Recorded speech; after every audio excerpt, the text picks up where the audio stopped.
The love tunnel sequence in Dandadan, when Momo first places her hand on top of Okarun's, has a very subtle piece of symbolism that explains the reason why Momo fell in love with Okarun in the first place. There's some delicate music that plays in the background of this scene.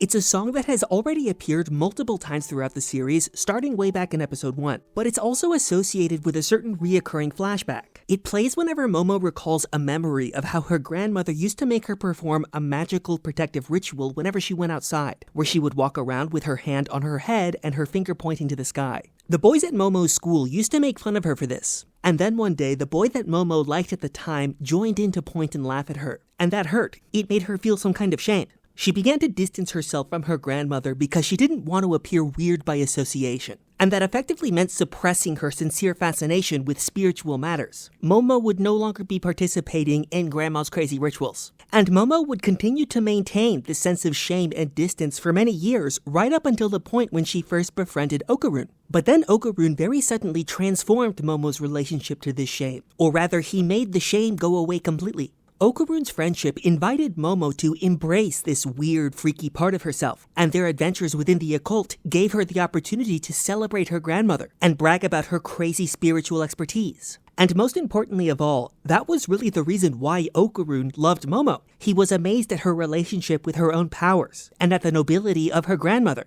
And so I think that Okarun healed the wound in Momo's heart that formed in her childhood when the boys at school made fun of her grandmother's ritual. Now Momo is able to look at that ritual through Okarun's eyes, and what she sees makes her proud. And I think some of that pride or happiness is expressed in the love tunnel scene, when Momo shyly plays with Okarun's hand for the first time as if to tell him that she loves him. This emotion is expressed through the music that plays in the background, which is the same tune that always accompanies that old memory when Momo first learned to feel ashamed of herself. Momo's relationship with Okarun takes her back to that memory, but it only does so to reverse the memory's meaning. It allows her to contemplate the person that she finds there with happiness and love.